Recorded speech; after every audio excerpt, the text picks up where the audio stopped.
In this problem, we are asked to take some key features and determine which of the following statements are true.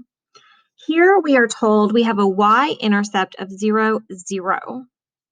This means that our c value in our equation must be 0. We are also given the second difference of 2. From this information, I can find a, since I know a is half of the second difference. So a is equal to 1/2 of 2, which is 1. I am also told that I have a minimum of -1, -1.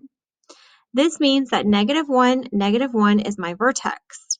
If I know the vertex, I also know the axis of symmetry.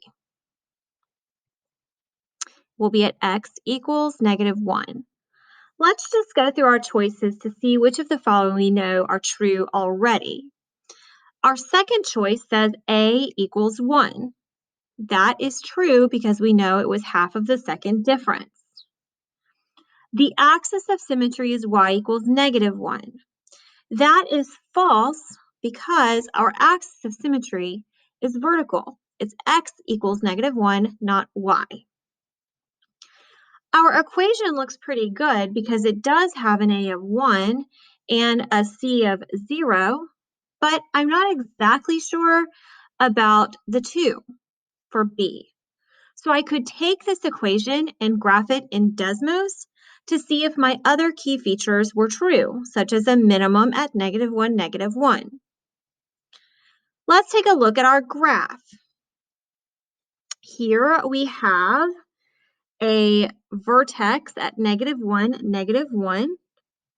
Our y-intercept is 0, 0. And our axis of symmetry is x equals -1.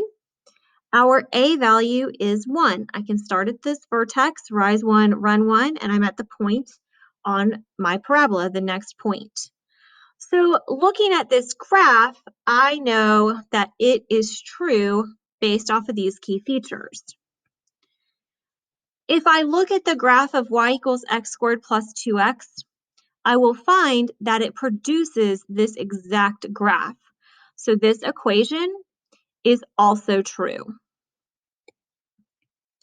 Now let's just go up and take a look at our table. That's our only other option. In our table, our x values are increasing by 1, so let's find our change in y. So -1 to 0 is +1, 0 to 3 is +3, and 3 to 8 is +5. Our second difference from 1 to 3 is +2, 3 to 5 is +2.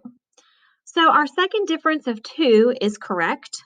It has a y-intercept of 0, 0. That's correct. Now we're trying to decide if the minimum is at -1, -1. Well, if that is the case, if this is the vertex, I could back this table up to -2, and that would have to be at -2, 0 in order to have symmetry in my y column about the point -1, -1. Let's check our first and second difference to make sure this works. So from 0 to -1, that would be -1. And from -1 to 1, that would be +2. So that does work. So we can verify that this table is true for these key features. I could also insert this table into Desmos and generate the equation. And you could verify that y equals x squared plus 2x is the equation that models these key features. So we have the key features presented. We also have 3 representations. We have the table, the equation, and the graph.